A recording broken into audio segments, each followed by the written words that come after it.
तो हम आज जो लेके आए हैं क्लास 8 का क्वेश्चन नंबर 3 लेके आए हैं एक्सरसाइज 12.1 का। तो देखो आज जो है सवाल में क्या करना है, गुणनखंड कीजिए। तो फैक्टराइज है इंग्लिश में कहते हैं। तो इसमें देखो कि इसमें टोटल 4 टर्म है, जहां प्लस लगा है वो एक टर्म, उसके बाद एक टर्म, ये एक टर्म एक टर्म। इसको हमें दो दो टर्म में डिवाइड करना पड़ता है। तो मैंने यहाँ पे दो दो टर्म में डिवाइड कर दिया है। अब इन दोनों में हमें कॉमन देखना है कि कॉमन क्या है। तो इन दोनों में कॉमन जो है हमें देखने को मिल रहा है x, क्योंकि इसमें भी x है पर इसमें भी x है। बट यहाँ पे ये 2 बार x है और यहाँ पे 1 बार x है। तो हम दोनों में सिर्फ एक बार x जो है देखने को मिल रहा है। तो x कॉमन लेंगे तो यहाँ पे बचेगा 1 बार x प्लस यहाँ पे x बाहर ले लिए तो यहाँ पे क्या बचा, सिर्फ y बचा। इसी तरह से इन दोनों में कॉमन देखें तो 8 है, इसमें भी 8 है, पर इसमें x है इसमें y है, तो सिर्फ इसमें कॉमन क्या है, 8 है। तो इसमें क्या आ जाएगा x, क्योंकि ये x आ गया, क्योंकि 8 यहाँ हमने बाहर ले लिया, इसका भी 8 हमने बाहर ले लिया, तो यहाँ क्या बचेगा प्लस y। तो एक बार तो अब क्या करना है कि बाहर बाहर वाले को एक बार लिखेंगे, x प्लस में ये 8 है तो 8 एक बार हो गया, और इन दोनों में जो है वो एक बार लिखेंगे।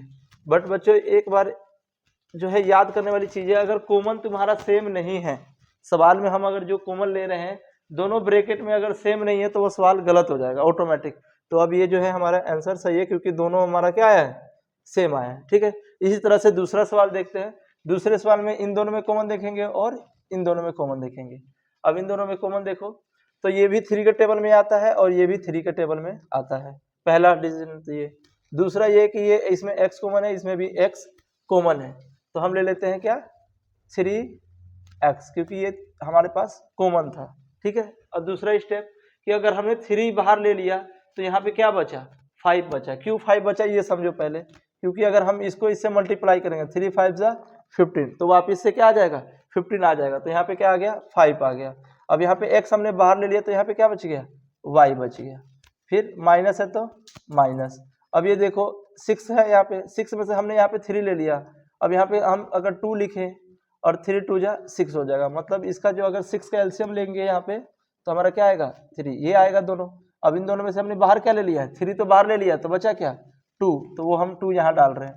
अब x तो हमने बाहर ले लिया है पहले, तो x नहीं लेना है। इसी तरह से 15 का भी एलसीएम लोगे 15 का, तो 3 से लेंगे तो 5, तो हमने 3 तो बाहर ले ही लिया है, तो बचा क्या 5, तो हमने अंदर जो है 5 लिख दिया, और y का y। अब इन दोनों में कॉमन देखो तो प्लस है तो प्लस आएगा। इन दोनों में कॉमन कुछ है ही नहीं, कुछ भी नहीं है।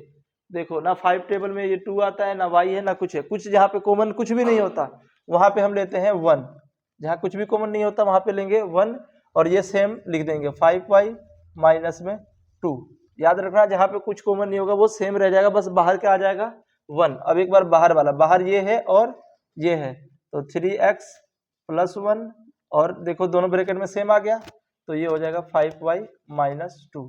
तो ये हमारा फाइनल आंसर हो गया। याद रखना मैंने जैसे बताया कि ब्रैकेट के अंदर जो है दोनों सेम होना चाहिए। अब देखो तीसरे सवाल में इन दोनों में कॉमन देखेंगे और इन दोनों में। अब इसमें तो साफ सीधा सिंपल सा ही दिख रहा है कि क्या कॉमन है, x कॉमन है। अगर x कॉमन ले रहे हैं तो क्या बचेगा, यहाँ पे a है तो a, और यहाँ पे क्या बचेगा b, क्योंकि दोनों का x क्या आ गया है बाहर। इसी तरह से यहाँ माइनस है तो यहाँ ले लिए क्या चीज हमने माइनस, तो इसमें क्या आएगा कॉमन, देखो दोनों में क्या है y है, तो यहाँ पे हमने लगा दिया पहले y।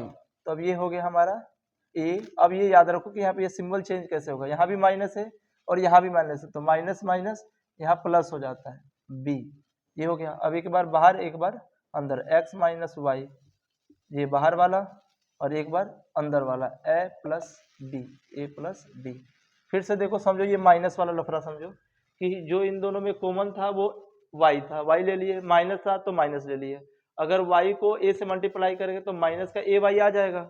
अब देखो हमें क्या चीज का लाना है, माइनस का b y लाना है, तो यहाँ पे हमने प्लस इसलिए लगाया क्योंकि माइनस और प्लस करते हैं तो माइनस ही आता है, तो माइनस प्लस माइनस हो गया, और बी वाई मल्टीप्लाई करेंगे तो बी वाई हो जाएगा। इसी तरह से एक बार बाहर वाला ले लिए और एक बार अंदर वाला, ये हो गया आंसर। अब इस तरह से देखते हैं चौथा सवाल में देखो तो क्या है कि थोड़ा सा टर्म इधर उधर किया कॉमन देखेंगे। इन दोनों में देखो 15 के वाला और p वाला टर्म यहाँ पे 15 है, बट p क्यू नहीं है तो यहाँ पे 15 हम क्या करेंगे कॉमन लेंगे, p वाले को एक तरफ कर लेंगे कॉमन ले लिया, तो यहाँ वाले को एक तरफ कर देंगे।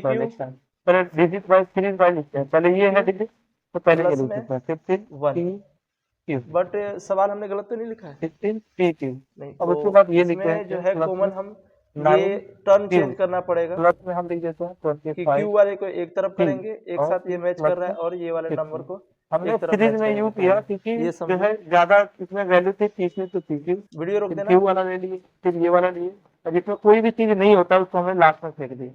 उसके बाद अब लेंगे इन दोनों में कॉमन, और इन दोनों में कॉमन। अब इन दोनों में देखो कि ये भी 3 के टेबल में आता है और ये भी 3 के टेबल में आता है, तो यहाँ 3 कॉमन आ गया। इसमें भी क्यू है और इसमें भी क्यू है, तो क्यू भी आ गया।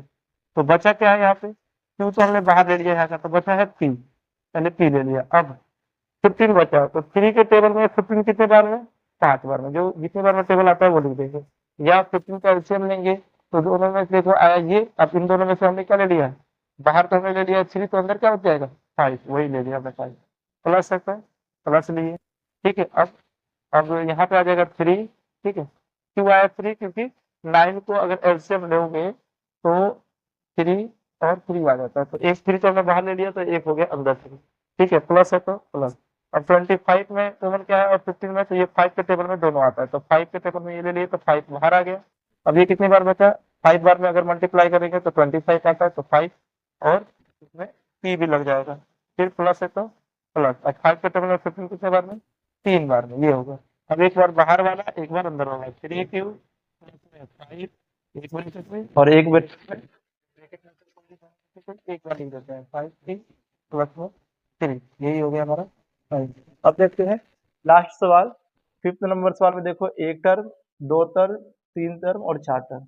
4 टर्म दे रखा है और चारों टर्म में देखना है कि पहले जो है कॉमन क्या क्या हो सकता है। तो पहले देखो, अब इसको भी हम फिर से दोबारा उधर फेंकेंगे, ठीक है। तो पहले हम लेते हैं जिसमें नंबर और सबसे बड़ा टर्म है ये वाला, तो पहले हम ले लेते हैं प्लस में, यहाँ लेते हैं 7xy, फिर ले लेते हैं हम ये वाला -xy, तो ये यहाँ पे कुछ जो है नहीं है, तो इसको हम ले लेते हैं प्लस में, क्योंकि यहाँ जहाँ कुछ नहीं होता वहाँ पॉजिटिव होता है। प्लस और -7, इस तरह से हमने ले लिया। अब देखते हैं इस वाले टर्म के अंदर कॉमन और इस वाले टर्म के अंदर कॉमन। तो इन दोनों में देखो xy कॉमन है, क्योंकि दोनों में xy देखने को मिल रहा है, बट नंबर नहीं है, तो कॉमन ले लिए x और y। तो कॉमन ले लिए xy, तो यहाँ क्या बचा 7, इसमें भी xy कॉमन ले लिए, तो माइनस है तो माइनस, यहाँ आ जाएगा z। ठीक है, अब इन दोनों में कॉमन देखें तो कॉमन कुछ नहीं है, तो यहाँ कुछ कॉमन नहीं है, तो वहाँ पे क्या लिखते हैं 1, मैंने बताया था।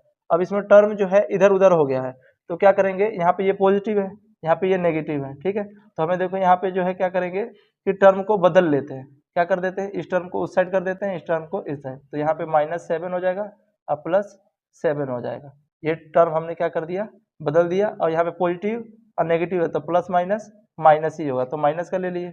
तो यहाँ पे अब क्या चीज़ का हो जाएगा, -1। अब माइनस का 1 यहाँ पे ले लिए, तो क्या बचेगा यहाँ पे सिर्फ 7, और ये माइनस और प्लस, मैंने जैसे बताया था पिछले सवाल में, माइनस प्लस -7, तो ये हो गया। अब एक बार बाहर वाला, एक बार अंदर वाला, xy माइनस में 1 और एक बार 7 -z, यही हमारा जो होगा आंसर हो जाएगा। ठीक है बच्चों, अब मिलते हैं अगले वीडियो में इसी तरह से।